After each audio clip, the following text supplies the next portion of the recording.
merci de vous être déplacé, surtout par ce temps. Ça prouve qu'il y a encore des personnes qui s'intéressent à la vie de notre commune. Bien, alors, ça fait longtemps qu'on parlait de cette fameuse salle communale, on en parlait déjà depuis 2001, mais vu la nécessité de donner à notre commune et à ses habitants, à ses associations, un lieu de rencontre, un espace qui nous est propre et qui a longtemps manqué, pendant de longues années, on a décidé de la construction d'une salle à vocation multiple et sociale et festive. Alors, comme je vous disais, c'est un projet qui, depuis 2001, on y avait réfléchi, mais il a vraiment pris forme depuis 2008. Et après de nombreuses réunions préparatoires qui ont été nécessaires, alors qu'au balbutiement de ce projet, on avait prévu la construction de cette salle à l'extérieur de la commune, on en a décidé tout autrement. D'abord parce qu'il doit être l'espace de tous, et pas seulement d'une catégorie ou d'une association. Et pour qu'il en soit ainsi, il doit être accessible à pied. Ainsi donc, notre salle se situera en plein cœur centre-village de Montréal-Chien, contribuant ainsi à la dynamisation de notre centre-village et répondant à un souci environnemental en limitant tant que peut se faire les déplacements en voiture. De plus, cet espace répondra à un souci de cohérence urbaine et aucun problème concernant le son, le bruit, ne devrait affecter le voisinage. Ensuite, il y a une deuxième question qui s'est posée à nous, c'est la faisabilité financière. Je vous expliquerai tout à l'heure. La nécessité de créer un tel espace, bien sûr, nous le savons, va coûter de l'argent à la commune. Et nous ne voulons pas que ce soit un gouffre financier. Nous nous sommes engagés à ne pas augmenter les impôts avec la construction de cette salle, puisque c'est totalement faisable. Et vous verrez tout à l'heure, je vous pourrai, quand il y aura je rentrerai plus en détail sur les subventions et le montant de la salle. Donc les deux obligations pour nous, pas augmenter les impôts locaux, mais aussi maîtriser le financement de cette salle. Et c'est pourquoi que depuis 2010, quand on a lancé l'appel d'offres pour notre architecte, M. Davas, que nous avons retenu sur une douzaine de candidats, je crois, on a, si je ne me trompe pas, eu 10 réunions préparatoires. À peu près. Donc on est parti d'un projet qui a été estimé, on l'a revu à la baisse jusqu'à ce qu'il rentre dans notre enveloppe budgétaire. Voilà, et ce pari, on est en train de le gagner en ce moment. Mais aujourd'hui, et dans un souci de transparence, on a voulu donc vous informer de ce qu'on allait faire à Montréal-Chien. Et je vais laisser à M. Davas le soin d'animer la réunion, enfin du moins tout ce qui est technique et présentation du bâtiment. Et puis vous aurez tout loisir de poser des questions au fur et à mesure de la soirée. Merci encore d'être venu, et puis bonne soirée à tous. Monsieur, dames, chers voisins, soyez les amis. Je me présente, Monsieur Davas, architecte à Strasbourg. Donc on a eu l'immense chance d'avoir le droit et l'occasion de travailler sur un aussi joli site que vous pouvez que vous connaissez certainement par cœur et que vous côtoyez peut-être pas encore assez. Je voudrais juste bon, ça fait quelques années que je suis un peu dans le secteur depuis Strasbourg et la seule une opération qu'on a finie et qui fonctionne et qui a créé des emplois à proximité, c'est Montréal-Chien, c'est la Poste. Donc c'est juste une allusion pour dire voilà, on a déjà réalisé, œuvré un peu dans le secteur et les résultats sont apparemment satisfaisants. Donc voilà, il y a un marché qui a fait encore autre chose autour de chez vous. Voilà l'expression architecturale et qui fonctionne bien. Je reviens un peu là-dessus. Je voudrais tout d'abord vous présenter le projet en vous faisant un petit tour photographique panoramique pour que vous resituiez avec un tout petit commentaire les qualités de ce lieu-là pour renforcer tout le débat qui, à mon avis, a duré longtemps, a été nécessaire de dire pourquoi un projet s'implante au centre-ville, pourquoi on fédère le centre et qu'est-ce que ça vous apporte, quels sont les avantages de cette attitude-là et pourquoi on ne va pas à l'extérieur ou pourquoi il a été décidé de ne pas aller à l'extérieur. Nous, depuis quelques années, et la tendance européenne, écologique, tout ce que vous pouvez lire, relire en écologie, il y a deux fondements, c'est l'écologie au sens habitat et l'écologie des déplacements, consommation d'énergie. Et ce projet-là, pour pouvoir toucher les subventions européennes qui vont vous alléger et ne pas augmenter vos impôts, répond à l'ensemble de ces critères-là. avec la modestie et la beauté et la simplicité du projet, qui fait aussi sa marque de fabrique et sa facilité dans l'exécution. Vous avez un village qui est allongé, qui est basé et axé sur un ruisseau, qui est fortement végétalisé, et l'ensemble des habitations se sont mis de part et face, et se sont petit à petit organisées autour de la mairie, autour de ce ruisseau, avec toujours les monuments historiques et l'église qui est toujours en haut, qui est toujours dominant, et qui, lui, surveille le secteur. Donc on a une magnifique église de ce côté-là, avec un tout petit centre juste à côté. Et si on regarde la composition du village, le village essaie de fabriquer un centre qui n'a pas, une place qu'elle n'a pas, mais elle a eu l'intelligence de développer ces petits équipements à l'échelle de son territoire, l'un à côté des autres. Et pour nous, on appuie et on suit parfaitement cette démarche de la mairie actuelle, qui est de dire, vous avez encore de la place, vous avez un énorme terrain, avec un très beau potentiel. Au vu du projet, de la taille du projet que vous voulez faire, il me paraît plus que naturel et logique de continuer à compléter un équipement multifonction, donc un espace festif, donc aussi bien salle de mariage, aussi bien que fête, pièces de théâtre, fête de fin d'année, différentes associations de toutes les tailles. On a vu quelques élus qui font de la danse. Donc c'est une salle qui va compléter votre fonctionnement du matin au soir de vos enfants, qui va être à proximité de la mairie, à proximité de la surveillance et à proximité des enseignants. Et je pense que c'est un beau challenge que lance cette mairie. Je ne fais pas de la politique, c'est vraiment de la politique urbaine dont je vous parle. Moi j'ai des enfants que je dois emmener loin le matin, ramener loin le soir. Et quand vous avez tous ces équipements-là qui sont avec la cantine, l'un à côté de l'autre et qui s'enchaînent, même avec l'administration à côté, à l'échelle du territoire où vous vous déplacez énormément en voiture, c'est un sacré confort quand même. Et c'est pour cela que je ressouligne cette qualité de peut-être compléter le centre et d'avoir un noyau de village qui se finalise et qui s'aboutit, parce qu'après vous n'avez plus de place, mais ça devient un équipement intéressant. Ce qui est dommage, c'est que quand on prend cette nationale ARN, on traverse sans voir ce qui se passe, sans voir les petites places, sans voir la belle végétation ni le ruisseau, c'est-à-dire celui qui ne connaît pas n'a pas tendance à s'arrêter. Et on a remarqué que la construction de l'école, comme vous voyez là, est dans la logique du village sans arrêt face à face, mais jamais en ouverture vers l'extérieur. Et la petite prétention dans le projet qu'on va vous présenter, c'est d'essayer justement, à un moment, de libérer les enfants, de libérer les vues, et de montrer la beauté des choses que vous avez devant les yeux. En tout cas, pour un externe, c'est comme ça qu'on l'a perçu, parce que vous avez vraiment ici un bel espace de fête et de mariage, et associatif aussi. Donc vous avez de quoi faire un parc et de le rendre qualitatif. Donc on est parti sur cette thème, sur cette analyse, de dire c'est dommage que vous êtes sans arrêt en train de regarder les murs. Est-ce qu'on ne peut pas écarter les choses, les aérer, tout en les mettant l'un à côté de l'autre, en faisant des économies d'espace. Donc je vous visualise juste le site tel qu'il est aujourd'hui, il n'a pas bougé. Le fameux mur déjà que vous avez derrière, avec encore un mur devant. Toute la nationale où on ne voit pas ce qui se passe. Évidemment, la bibliothèque, la salle 4 qui est la salle auquel on a plus d'élèves selon la natalité et les courbes de natalité. Le petit préau de l'école, qui donne sur le petit espace que vous utilisez dans les banquets. Toujours la cour d'école, avec le magnifique arbre, qui est peut-être même une partie de l'histoire de... Voilà. Madame Farage et sa mairie. Après, vous avez une impasse avec un jardin, avec un domaine public qui n'est pas exploité en contrebas. Les fameuses notions de mur de vis-à-vis, où vous avez la grande école, l'école primaire avec ses logements de fonction, un mur qui ferme totalement le rapport avec son espace vert.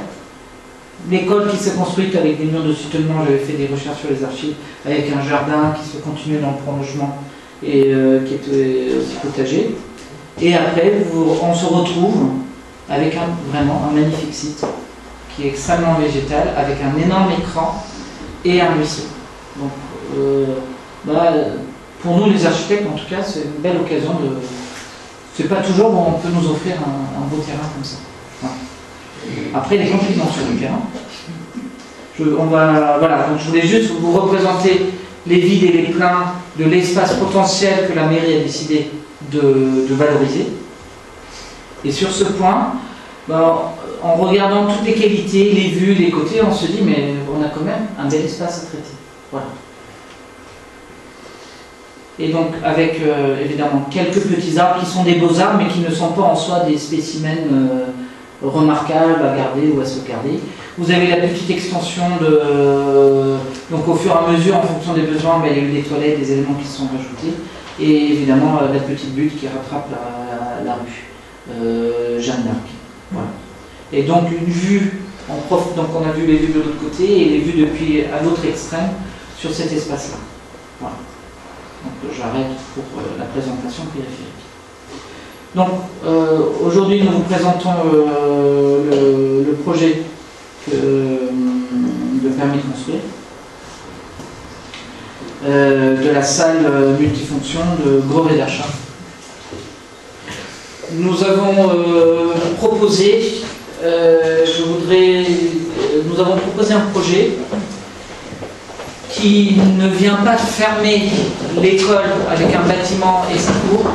On a préféré ouvrir l'école sur le jardin et utiliser l'espace latéral pour pouvoir avoir une continuité de l'espace public qui donne sur la partie espace vert et peut-être, en fonction après du fonctionnement de l'école, avoir cette possibilité de jouer entre la cour, l'espace extérieur, l'espace des fêtes.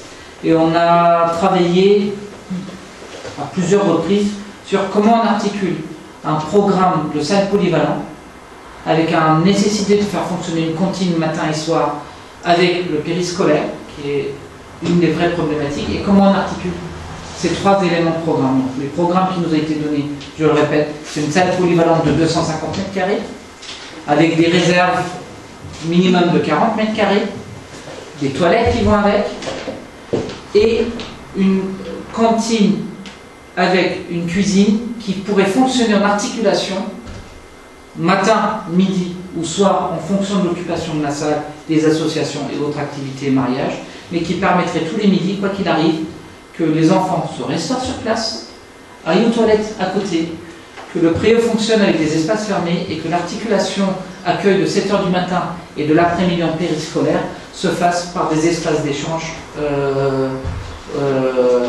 immédiats. Donc nous avons essayé de répondre à cette complexité. Comment articuler un bâtiment à côté d'une école sans dénaturer l'école et tout en améliorant le fonctionnement de l'école. Donc on a essayé de répondre à ce sujet-là en libérant un espace vert et surtout en ne touchant pas à la qualité végétale du site. C'était voilà nos objectifs. Et nous avons répondu par ce projet-là. Le projet est un projet mono-orienté qui règle tous les flux de l'école et de la rue sur une petite ruelle interne, que je vais vous montrer après. Je vous parle comme ça, avec les plans et les images, ça va vous asseoir, mais je vous demande de faire un tout petit peu encore l'effort. J'ai accéléré la présentation. Pour des questions d'apport solaire, de discrétion, d'orientation sur la vue, il nous est paru très naturel et logique d'orienter une salle qui regarde sur l'espace magnifique où il y a les arbres. Ces arbres font 20 à 25 mètres de haut, c'est des écrans naturels exceptionnels qui protègent de la chaleur l'été, donc et qui a un espace boisé extraordinaire pour faire la fête. Donc on s'est dit on ne touche pas à ça. On ne va pas venir fermer un bâtiment sur l'espace d'entrée qui va tout de suite bloquer l'espace en bas. On voulait, comme vous le savez, la route et la ruelle Jeanne d'Arc et rue des Écoles, ce sont quand même des rues étroites. Donc on voulait d'une certaine manière, pour certains parents, créer un espace de réception bas qui fonctionne avec la cour de l'école. Donc on avait aussi cette volonté d'ouvrir et d'utiliser cet espace qui pourrait être utilisé aussi bien les week-ends que dans le fonctionnement de l'école. Donc ainsi nous avons répondu, donc je vais juste vous replacer votre commune avec la nationale 62 qui passe. Vous avez deux poches avec la mairie ici qui est au centre et le ruisseau qui passe au milieu. Et donc vous êtes dans un creux avec pour ce revers nord une parfaite orientation sud qui est idéale pour tous les projets BBG, HQE, donc haute qualité environnementale.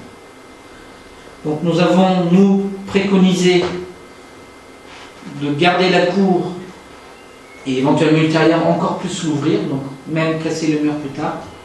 Et nous avons décidé d'implanter la salle polyvalente dans le but que je vous ai montré tout à l'heure, pour l'enchasser et le faire oublier le plus possible. Nous avons veillé à ne pas dépasser les toitures existantes vis-à-vis des voisins qui sont à l'arrière, là-haut, pour que le projet vienne se caler dans l'épaisseur, dans la hauteur urbaine qu'elle est, sans créer une surhauteur. Et nous avons organisé une entrée haute et une entrée basse, qui en fonction des besoins, donc, si c'est des enfants de bas âge avec poussette, les parents ils font l'effort de venir à l'arrière, selon la place que vous avez vue, où ils ont vraiment l'espace de stationner, de déposer tranquillement les enfants. Soit d'arriver le matin très haut rapidement, il y a une dépose minute, on dépose les enfants, on fait le tour et on repart au travail. Idem pour la démarche matin et soir. Et donc on a essayé de créer aussi des espaces tampons, puisque un bâtiment public est par définition un espace d'échange, donc il fallait que les entrées, les sorties et les interstices entre les fonctions soient des lieux d'échange et qui protègent la population et qui permettent aux gens d'être à l'abri avec des casquettes, de pouvoir continuer les relations sociales. Sur ce, nous avons travaillé sur la logique des parallèles du site, c'est-à-dire toujours le bâtiment s'est mis en perpendiculaire par rapport à la mutualité. Donc on n'est pas venu mettre un autre comportement architectural différent. On est allé se glisser comme s'était glissé l'école, comme s'était positionné le préau. Donc on s'est mis dans la même logique, dans le côté perpendiculaire.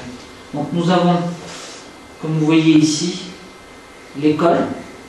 On peut même faire comme ça, donc l'école maternelle, la mairie, si vous voyez bien la main, l'école, sa cour, la bibliothèque, la salle 4 et le préau ici à côté, et la salle qui vient développer un axe perpendiculaire à la rue et qui fait la liaison haute et basse à ce site qui n'est aujourd'hui pas réellement fait.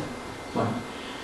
Nous nous sommes calés sur le 1/4 du terrain coincé là-haut. On s'est exprès mis de côté pour libérer un maximum cet espace-là, pour ne pas perturber justement cette vision que vous avez là, et d'avoir justement préservé le regard de la mairie et de ses institutions avec l'école. Voilà.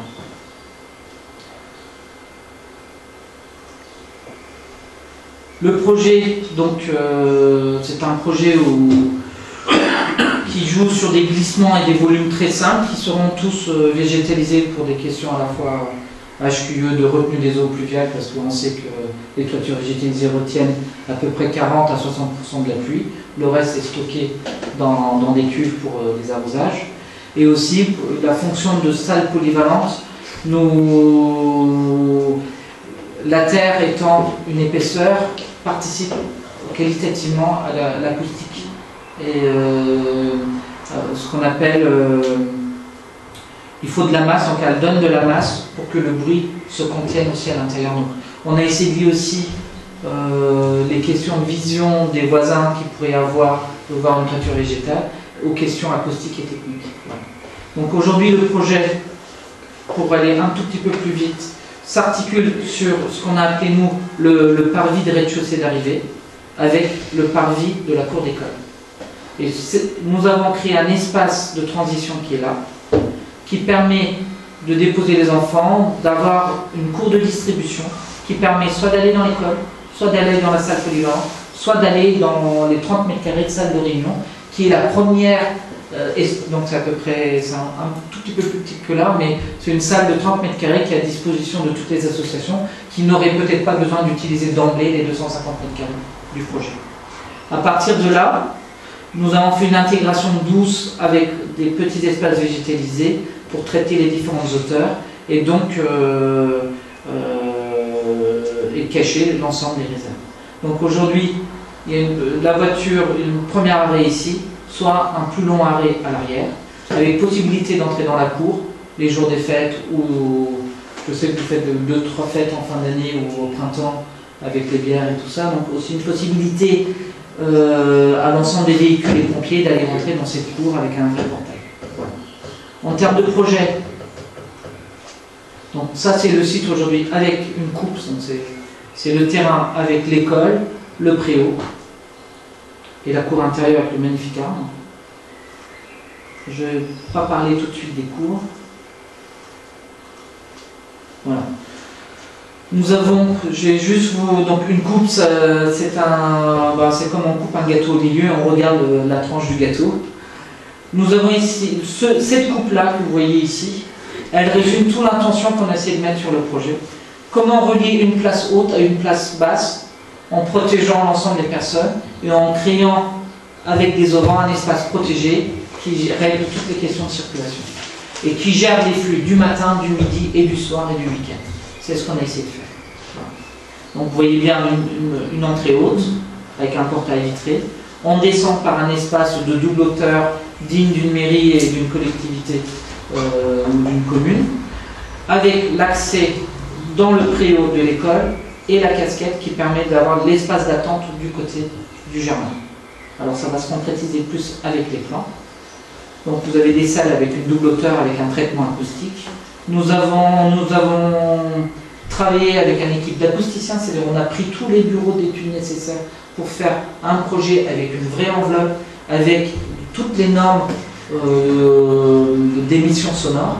Donc le bâtiment sera même plus performant que la moyenne et ça sera un bâtiment qui respectera réglementairement tous les aspects de diffusion brute que je vous en parlerai tout à l'heure. Voilà. Le deuxième aspect, c'est qu'on voulait que la salle soit aussi bien visible de la rue d'en haut pour les gens qui arrivent, qui ont envie de voir ce que font, par exemple, un cours de judo. Vous pouvez regarder d'en haut sans rentrer, et d'en bas, vous pouvez toujours regarder d'en bas ce qui se passe dedans. On a toujours essayé de travailler sur les profondeurs et les relations en bas et en haut du projet. C'est pour ça qu'on a vitré par endroits, et on a fait tout un travail sur le cadrage du paysage et de l'action qu'il y avait à l'intérieur. Donc vous avez une arrivée haute, une arrivée basse et qui donne sur l'espace vert, avec une salle avec une hauteur de 5,80 m à 6,40 m, qui est une belle hauteur de salle. Voilà. C'est à peu près l'équivalent que ce que vous avez dans la salle de Binin, j'en ai visité à peu près 4-5 dans les alentours. Donc je vais vous faire l'explication de tout ce que je vous ai dit très rapidement. Quand on arrive en haut, comment ça fonctionne, quand on arrive en bas, comment ça fonctionne, comme ça vous aurez vu exactement le contenu du permis. Donc le matin, Madame X arrive à l'école, elle se stationne ici, donc il y aura un dépôt de minutes handicapé ici. Elle arrive à l'entrée haute, périscolaire et cantine. Donc le matin, de 7h45, si je ne me trompe pas, à 8h30, il y a un accueil périscolaire qui se fera avant l'ouverture réelle des portes et portails de l'école. C'est ça? Vous me corrigez? Voilà. Donc on a créé d'abord une liaison qui relie le haut par le bas, protégé de la pluie et de la neige et du vent, qui permet aux gens de rentrer dedans et d'attendre soit l'ouverture du périscolaire, voilà, et de ne pas rentrer à l'école avant l'heure. Donc c'est aussi un peu la question. Quand vous arrivez en haut, vous êtes sous une colonnade de casquettes abritée de la pluie et de la neige, et vous pouvez, à cet endroit-là, regarder l'activité, s'il y a une activité à cette heure-là ou pas, de ce qui se passe depuis en haut. Donc on ne cache pas, au contraire, la salle est là pour vivre avec la commune et montrer ce qu'elle fait. Donc il y avait cette volonté de ne pas, comme vous voyez avec l'école, on ne tourne pas le dos, on essaie de montrer ce qu'il y a dedans, parce qu'il y a des belles choses qui se passeront dedans. Voilà. En partie haute, nous avons uniquement une salle technique qui permet de regrouper toutes les ventilations, double flux, le chauffage à l'intérieur de cette zone, qui peut aussi servir de rangement technique pour un peu le jardin. Mais il n'y a aucune émergence et fonction à l'étage, à part technique. Voilà. Vous avez, depuis cette descente, une vue cadrée sur l'espace vert. Donc on rappelle aux gens qui habitent ici, vous avez un bel espace, ce qu'on appelle un écran végétal dans les termes un peu pompeux, architectural ou paysagiste, de dire voilà, vous avez un écran végétal, c'est beau, on regarde le paysage. Je sais qu'il y a beaucoup d'arbres, vous vivez dans la nature, mais vous avez une belle séquence de végétal ici. Voilà. À partir de là, vous avez une double hauteur, comme je vous ai dit, et donc, les plans existants. Et on va arriver au vrai projet. Quand vous empruntez, alors, juste pour rappeler le programme, l'objectif c'était 250 mètres carrés de salle, donc, elle est là, qui fonctionne avec une cuisine. Cette cuisine doit pouvoir fonctionner avec la cantine, qui vient se mettre dans l'espace de la salle 4, qui est actuellement la salle au cas où il y a plus d'enfants. Elle ne fonctionne pas chaque année de manière continue. Voilà. Donc on a décidé d'articuler, nous on a insisté sur le fait de dire bah, la cantine, la fonction périscolaire et cantine appartient à l'école, il faut qu'elle reste dans l'école. Elle ne doit pas sortir de l'école, parce qu'elle est identifiée à l'école. Donc on a installé la cantine dans l'école et la cuisine en proximité, donc pour des économies de flux, parce qu'il faut aussi que les plateaux aillent de manière chaude pour la distribution pour les entre 14 et 20 élèves, enfants, qui seraient en capacité d'accueil. On a articulé tous les espaces techniques, toilettes, le long du mur caché, où là vous n'avez pas besoin d'avoir des vues. Donc on a fait tout un corridor technique avec notre rue qui, elle, articule en fonction de la topographie du site, cette rue qui est entièrement axée sur l'espace vert. Donc quand on arrive, on se dit, bah, il y a l'espace vert, et quand on descend, et ben, on tourne à droite à l'école, ou à la cantine, et à gauche, c'est la salle polyvalente. Voilà, donc c'est une simplicité d'organisation. On a fait une autre rangée technique, et là je vais aller un tout petit peu dans le détail. Donc, vous descendez la rue le matin, soit donc vous êtes dans un hall protégé, vous pouvez rentrer d'en haut ou d'en bas. Le matin, à 7h30, quand vous arrivez à 7h45, l'école est fermée, les deux grillages sont fermés. Vous accédez dans l'espace qui peut être sécurisé pour les petites maternelles ou autres enfants. Ils sont pris en charge dans la cantine. Ils arrivent, ils se lavent les mains, ils ont il y a les petites toilettes pour les petits enfants comme c'était avant. Donc on a juste déplacé les toilettes, on va démolir les tout petites toilettes, la petite extension que je vous ai montrée tout à l'heure, parce qu'elle ne permet pas l'articulation facile du projet, de l'existant et du futur projet. Vous avez un local rangement, et à partir de là, vous avez un espace de circulation qui est plutôt d'ordre technique, qui relie la cuisine, les toilettes pour le public, à la salle polyvalente. La salle polyvalente, elle, est organisée comme dans tout équipement public. Il y a la chambre et l'antichambre comme quand vous allez au théâtre ou dans la salle de cinéma ou dans d'autres petites salles de spectacle. Vous avez le premier espace d'accueil, vous avez le deuxième espace d'accueil avec le bar, un vestiaire qui lui donne sur la salle, et on a mis les espaces salles et salles polyvalentes directement tout vitré. La seule chose qu'on veut montrer aux gens, c'est que vous êtes dans un espace protégé, fermé, complètement vitré, en rapport avec la nature, avec votre bel espace vert qu'on a su préserver. Donc le message, c'est vous êtes dans une baie vitrée, entièrement ouverte, cadrée sur l'espace vert. Donc on a tout orienté, la salle et la salle de réunion en fonction de ça, et on a trouvé l'articulation horizontale entre l'existant, la cour, le préau et l'espace d'échange. Et à partir de là, vous avez quelques gammes techniques, les vestiaires. Au fond, vous avez donc ces espaces-là évidemment sont fermés et contrôlés, mais en gros, quand le public arrive, il rentre dans un espace ouvert où il y a les toilettes au fond, hommes, femmes, dans les normes de la salle, avec les WC. Vous avez 2 loges selon le programme et 2 réserves qui articulent au fond, donc des espaces cachés qui fonctionnent avec la salle. Voilà. C'est une salle qui peut accueillir 250 personnes et qui peut accueillir 192 places assises, avec banquet, salle de mariage.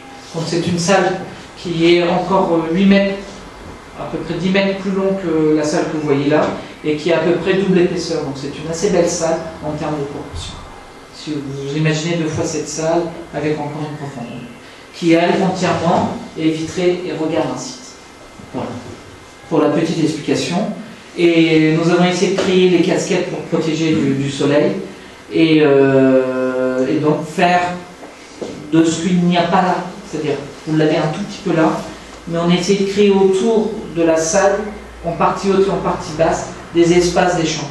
À la fois avec une vue sur la salle et à la fois en attendant un voisin ou un parent. Voilà. Donc la salle viendra se mettre derrière sans rien perturber, sans rien changer à l'existant. On va juste ouvrir ici pour avoir le lieu. On va démolir ces petits éléments et on va ouvrir tous les espaces arrière de ce préau existant, bâtiment existant, sur la nouvelle salle. Voilà. Donc la façade, et vous le verrez dans les images 3D après, c'est tout simple, c'est un volume double hauteur qui cache un volume technique à l'arrière qui est là dans le même langage bois et crépi, des matériaux simples à mettre en œuvre et pérennes. Et nous avons un bandeau vitré qui lui ne regarde que le paysage, puisque de toute façon vous avez un voisin qui est à l'école et un autre voisin avec son garage à côté, donc on ne perturbe pas les rapports et les vues et les échappées latérales. On se concentre sur la beauté du site. Voilà. Et donc vous verrez que si vous regardez bien, même on est presque 50 cm plus bas que la toiture d'à côté là.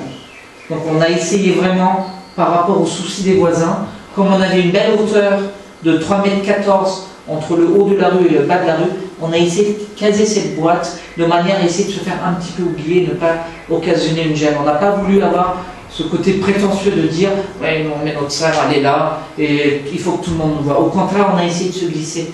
Et on a essayé aussi de ne pas casser la vue sur l'espace. C'est pour ça qu'on a essayé de se mettre à côté. On s'est même nous-mêmes auto-serrés, mais pour justement faire respirer les choses. Ne pas faire justement sans arrêt ces vis-à-vis. Vous vous rendez pas compte, mais quand vous analysez, c'est un peu ça. Chaque fois, vous avez quelque chose en face. Donc on ne voulait pas apporter une pollution visuelle, parce que vous avez quelque chose de joli à regarder. Voilà. Avec les normes de sortie de secours, tout ce qui s'ensuit. Voilà. Donc la vue, l'arrivée haute, elle est simple. Vous avez un accueil. Vous avez la petite vue protégée sur la salle, le local technique et rangement derrière, et vous descendez réellement à l'espace bas. Donc derrière, vous imaginez, vous avez de toute façon la végétation qui n'est absolument pas cachée. Voilà. Donc, in fine, vous avez une rue de 3 mètres de large, donc 2,80 m exactement, bien large, qui descend sur le site avec un cadrage ici, sur l'espace vert. On a une salle qui est pivotée pour aller chercher le soleil et vraiment voir l'espace vert.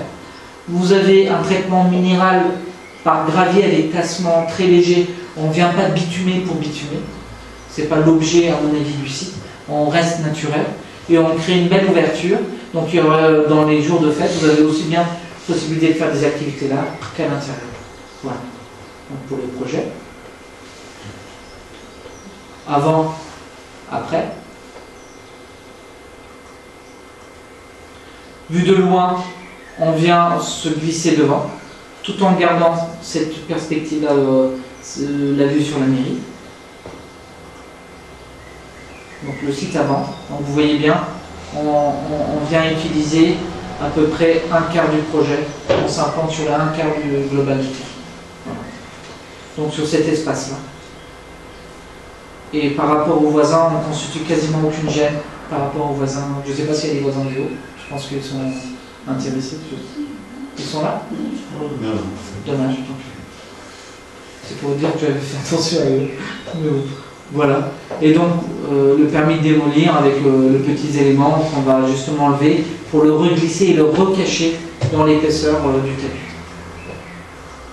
Évidemment, ce que vous attendez tous, à quoi ressemble ce projet, maintenant que vous nous avez embêté avec ses plans, ses coupes et tout ça. Le projet, c'est un projet qui articule à partir du préau et de l'entrée. Je suis désolé, j'ai pas eu le temps de finir le parking, mais je vous ai rien caché sur le phénomène. Mais le projet, il est là en 3D, donc on va le découvrir un petit peu ensemble. Je vais vous lancer une animation. Et je vais essayer de commenter au fur et à mesure. Donc vous avez la végétation.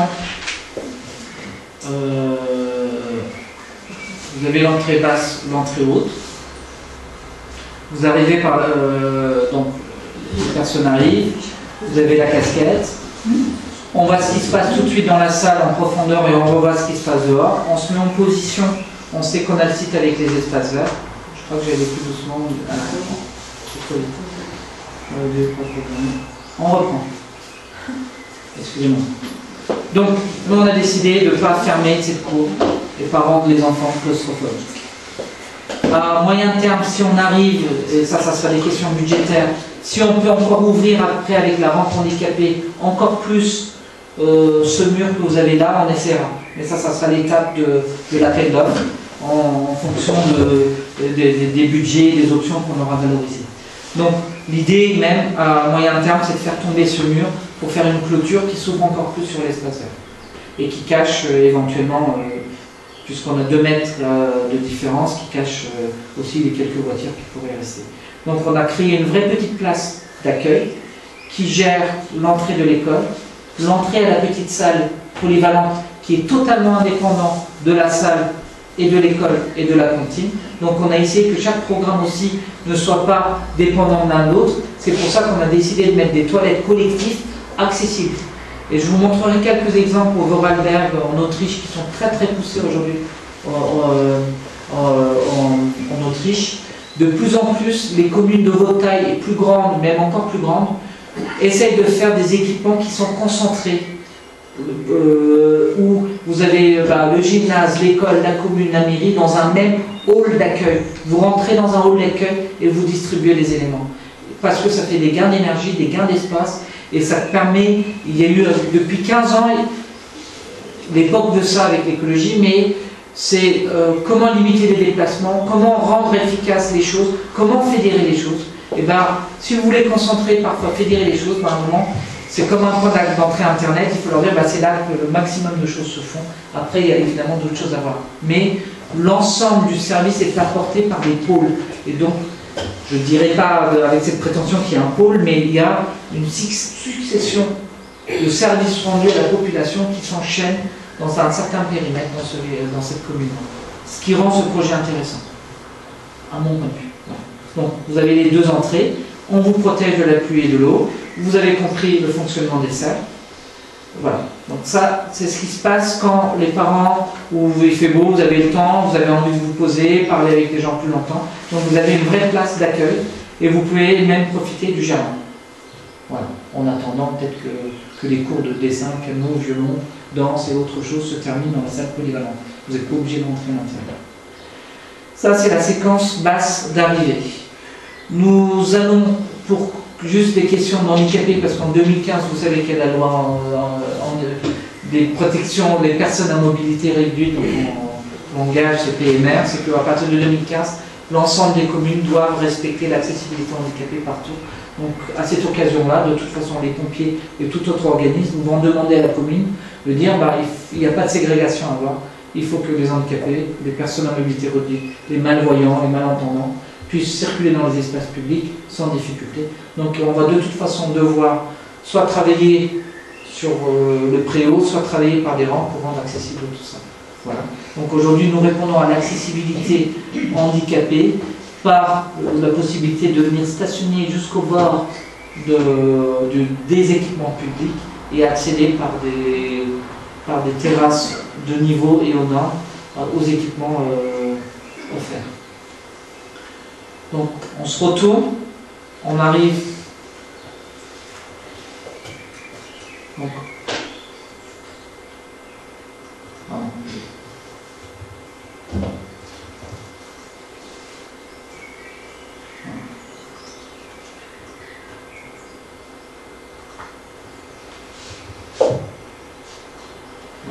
j'essaie de signaler. Donc vous arrivez, vous prenez le virage. Cette séquence. Et vous commencez à voir un petit bâtiment très discret de la hauteur d'une maison qui vient marquer un bâtiment public avec des casquettes qui montrent qu'il y a une certaine générosité, qui montrent qu'il y a une profondeur sur l'épaisseur et on cherche à ne pas cacher les choses, à bloquer les choses. Donc on a essayé de dire, tiens, il y a déjà un petit premier espace public qu'on n'a pas vu dans le virage avant. Et à partir de là, vous voyez tout de suite notre belle salle qui, elle, vous offre la possibilité d'attendre dehors et vous savez s'il y a de l'escrime ou autre chose à l'intérieur. Vous pouvez rentrer à l'air ou pas. Vous avez un espace d'attente où vous n'êtes pas obligé tout de suite de descendre à l'activité. Après, voilà, donc évidemment les terrains tampons, elle est traitée en gradué. on a l'espace. Donc à chaque fois, on a remarqué que c'était très minéral, donc on voulait essayer un petit peu aussi dans cette volonté d'essayer d'avoir un peu un traitement paysager avec, comme vous avez un petit peu devant la mairie, il y a des personnes qui sont capables de traiter les espaces, donc c'était aussi pour nous de dire qu'il y avait des espaces verts que les personnels de la mairie, certains sont doués, peuvent aussi s'approprier, et voilà, et donc c'est un lieu d'échange aussi pour nous, les petits espaces verts. Voilà. Dans 5 minutes, j'ai fini. Donc vous avez les locaux techniques, et après vous avez la fameuse traversée, donc vous avez vue sur l'espace, et après, vraiment, vous descendez. Donc on a créé un atrium tout vitré, donc on n'a pas voulu fermer aussi par l'État, donc la différence entre les axes et le vide qu'il y a entre le préau et le nouveau bâtiment est un espace vitré comme une verrière où les enfants sont accueillis en pleine lumière le matin. Donc on essaie aussi d'apporter des petits espaces, des petits triangles qui ne sont pas fermés. Donc c'est une manière aussi de dire aux enfants, un vitrage c'est comme ça, à un moment on peut cadrer la vue comme ça, regarder le haut du paysage, à un moment on regarde le bas du paysage. Donc on a essayé de donner quelques jeux éducatifs à la nouvelle génération. Et à la fois de dire, voilà, il y a des espaces vitrés en haut, des espaces... Donc on a essayé de conjuguer les différentes ouvertures pour que, voilà, c'est un lieu d'échange, c'est un lieu culturel, donc se frotter à de nouvelles choses, ou différentes, voilà, sans plus de prétention. Voilà. Donc l'accès salle, avant c'était des portails, mais maintenant c'est des baies vitrées, donc on a fermé à l'air et à l'eau complètement. Donc vous avez cet espace qui est le hall sur double hauteur, qui est éclairé zénithalement, latéralement, qui n'est pas un espace sombre où on n'a pas envie d'y aller, donc c'est vraiment un espace qui est bien éclairé, qui fait la transition, qui fait le sas d'entrée entre le périscolaire à droite et la salle polyvalente à gauche. Donc le rapport école, cours, chaque fois on essaye d'ouvrir, donc on casse les murs là où il faut casser pour dire il y a autre chose à aller voir, là-bas il y a encore une profondeur, il y a une perspective, il y a des liaisons, il y a des connexions. Donc voilà. Donc la vue depuis le jardin. La vue avec vraiment, on a essayé aussi de mettre des discrétions, c'est-à-dire vous avez d'abord le bas, vous avez le volume de la salle, vous avez le pignon d'école qui est l'histoire de l'école, donc on ne touche pas, on respecte ces éléments-là. Et on a les zones techniques qui lui est à l'arrière, donc on a essayé de mettre des priorités au volume de nos éléments. Voilà. Donc vue de côté, votre salle entièrement vitrée, on est concentré. Et on a essayé de très peu vitré parce que le challenge aussi c'était de dire, et c'est ce que vous attendez au virage, c'est de dire qu'est-ce qu'ils vont faire, parce que c'est une salle où il y aura des mariages, des fêtes, des trucs, des associations, qu'est-ce qu'on offre comme qualité acoustique. Donc nous, on offre, et on a vu avec les acousticiens, plus vous fermez, plus vous faites un bon cœur, plus vous êtes tranquille à l'intérieur, et plus les autres sont tranquilles à l'extérieur. Donc nous on a essayé de ne pas faire 10 000 vitrages, on a essayé de limiter les vitrages à certains endroits, pour avoir un maximum de masse, de murs et de béton. Donc là vous avez un projet de 25 cm de béton, sur 8 mètres de haut, 7 mètres 30 exactement, avec encore 14 cm d'isolation, vraiment haute densité, avec 30 cm d'isolation avec un plafond acoustique et une toiture végétalisée. Donc on est vraiment... Et la salle est isolée par 12 ou 8 cm d'isolation haute densité. Aujourd'hui, la conception architecturale veut qu'il n'y ait plus aucun échange thermique entre la terre, l'extérieur et le bâtiment. Plus vous isolez fort et plus vous chauffez doucement et lentement, moins vous dépensez d'énergie et plus les transitions, il n'y a pas de choc thermique, plus vous êtes autonome, donc plus vous dépensez moins d'énergie. Voilà. Donc nous sommes partis sur un système de soufflage avec plusieurs gaines en partie haute, avec une salle entièrement parquée qui remonte avec des parties acoustiques. C'est ce que vous verrez dans les coupes. Donc on a essayé de travailler sur des matériaux simples, pas beaucoup, très peu de plastique, c'est-à-dire c'est du bois, du métal et du béton et de l'enduit. Donc les produits que vous connaissez, le bois, le Beaumérez régional. Donc on est resté vraiment sur des matériaux locaux et simples. Voilà. La salle vue depuis le voisin. Quand vous êtes dehors, vous avez vu sur l'école et la mairie, comme vous voyez là. Les différentes axonométries. Donc vue d'en haut du projet. Donc vous voyez bien que la deuxième partie de projet essaie de garder la même hauteur.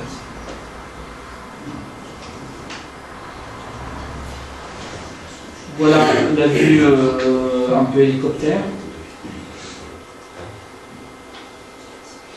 Et voilà la vue latérale, c'est-à-dire vous avez un mur avec deux percements, juste pour les accès matériels et sorties, et les sorties de secours. Donc on a essayé de perturber le moins possible. De toute façon, là, devant, vous avez encore un garage qui vient, qui existe à côté. Voilà. Donc si vous voulez, moi je sais pas, est-ce qu'on... Voilà, donc j'étais déjà pratiquement 1h20, ce qui est déjà beaucoup. 1h10 de présentation. Voilà, donc avant de passer, on peut peut-être passer aux questions ou au budget si vous le souhaitez. Voilà. Est-ce que ça vous plaît? Je ne sais pas. Est-ce que vous trouvez que c'est cohérent? Moi, je suis très intéressé par vos observations éventuelles. Et même le fait de ne pas aimer.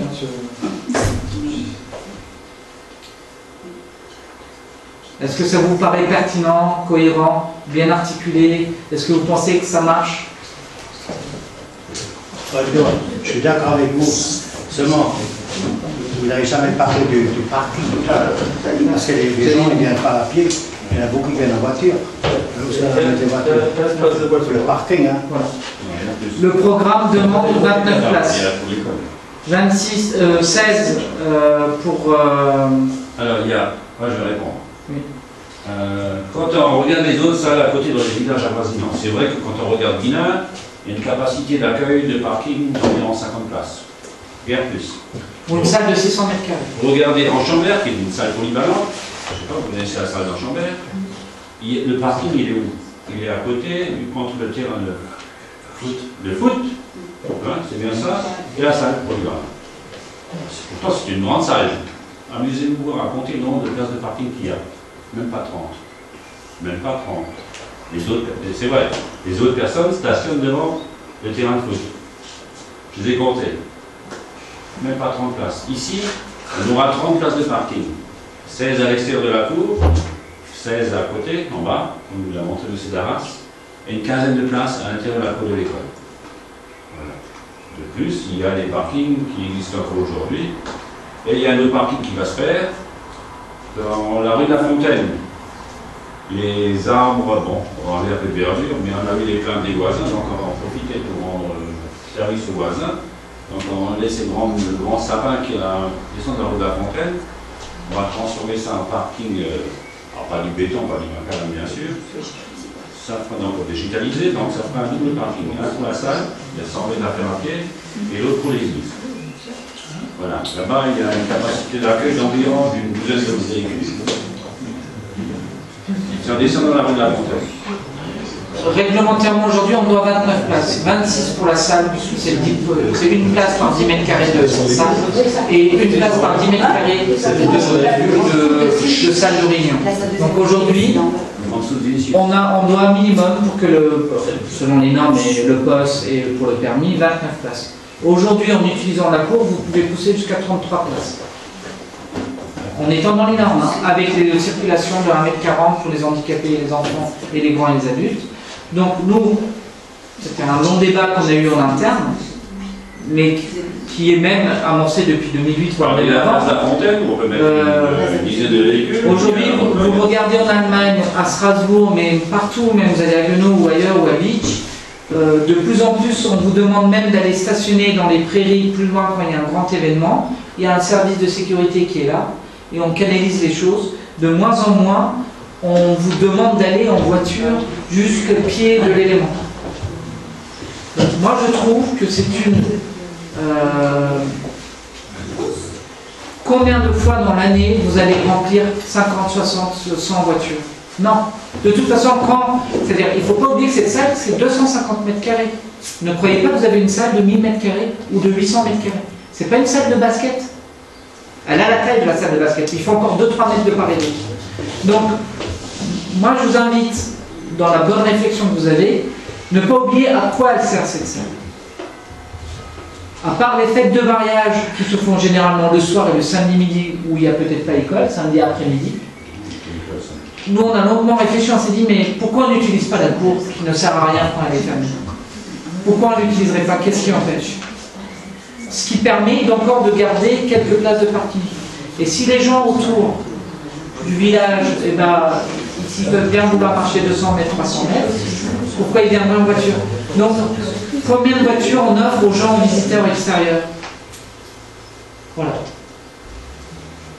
Donc, moi je pense aussi à long terme, et ça c'est des débats, mais après ça c'est le côté urbaniste, mais il y a un vrai travail à long terme à travailler ce carrefour-là, et vous verrez de plus en plus, on paye des taxes pour pas que la voiture rentre dans les villes. Donc c'est fini. Bon, vous en avez besoin parce que la composition du territoire est faite comme ça, mais vous n'êtes pas obligé de garer la voiture chaque fois devant. Quand vous avez des urgences, tout a été prévu, c'est-à-dire vous pouvez déposer avant, il y a des dépassements, vous pouvez descendre en bas, mais vous n'êtes pas... Bon, c'est des comportements qui vont s'évoluer. Aujourd'hui, le pari, c'est de dire, est-ce qu'on densifie le centre ou on va loin? Moi, je préfère emmener mon enfant à l'école, qu'il fasse ses cours, son judo, son escrime, ce que vous voulez, à l'école, pendant les écoles. Je sais que je dépose à 8h, je sais que je reprends à 19h, et que tout est pris en charge. Moi, ça ne m'intéresse pas de déposer mon enfant là, d'aller là-bas, sauf professionnel, mais je pense qu'il y a une vraie vision sociale dans ce projet de dire je prends le risque d'implanter un bâtiment culturel à vocation sociale, quitte à avoir le défaut du parking. Et le défaut du parking n'est pas un défaut parce que dans 2 ans, s'il y a un terrain qui se place à proximité, s'ils peuvent préempter, les choses changent. Les rues que vous avez connues du piéton au Moyen-Âge dans les années 70 sont devenues des artères de circulation de bus, des trucs énormes. Aujourd'hui, on revient aux tramways qui ont été annulés dans les années 68. Ce ne sont que des évolutions de politique urbaine, de ville et de tout ça. Donc moi, je pense